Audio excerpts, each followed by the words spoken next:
નમસ્કાર દર્શક મિત્રો, @ગુજરાતમાં આપણું સ્વાગત છે। જે રીતે વિધાનસભા અને લોકસભાની ચૂંટણીમાં બીજેપીએ ગુજરાતમાં બમ્પર જીત મેળવી હતી, તે જ રીતે સ્થાનિક સ્વરાજ્યની ચૂંટણીમાં પણ ભાજપે ભવ્ય જીત મેળવી હતી।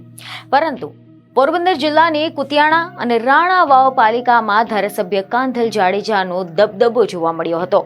આ બંને નગરપાલિકામાં સમાજવાદી પાર્ટીની જીત થઈ હતી, જેમાં પણ ખાસ કરીને તો કુતિયાણામાં 30 વર્ષના શાસન બાદ સત્તા પરિવર્તન જોવા મળ્યું છે અને હવે કુતિયાણામાં પણ નગરપાલિકાના પ્રમુખ અને ઉપપ્રમુખની વરણી કરવામાં આવી છે, જેમાં સમાચાર એવા મળી રહ્યા છે કે શાંતિબેન ઓડેદરા બન્યા છે પ્રમુખ, જ્યારે કાંધલ જાડેજાના ભાઈ કાના જાડેજા બન્યા છે નવા ઉપપ્રમુખ।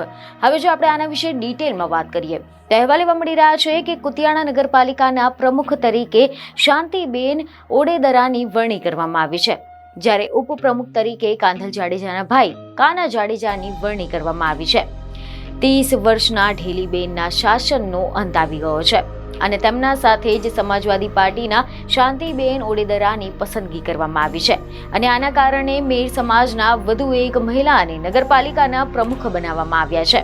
તમે જણાવી દઈએ કે ગુજરાતમાં ગત મહિને યોજાયેલી સ્થાનિક સ્વરાજ્યની ચૂંટણીના પરિણામો બાદ જૂનાગઢ મહાનગરપાલિકા અને રાજ્યની 66 જેટલી નગરપાલિકાઓ તેમજ 3 જેટલી તાલુકા પંચાયતની ચૂંટણીમાં ભાજપની શાનદાર જીત થઈ હતી, પરંતુ પોરબંદરની કુતિયાણા નગરપાલિકા અને રાણાવાવ બેઠકમાં ખૂબ જ રસપ્રદ ખેલ જોવા મળ્યો હતો, કારણ કે કુતિયાણા અને રાણાવાવમાં ભાજપ કોંગ્રેસ બંનેને ટક્કર આપીને સમાજવાદી પાર્ટીએ બાજી પલટી નાખી છે।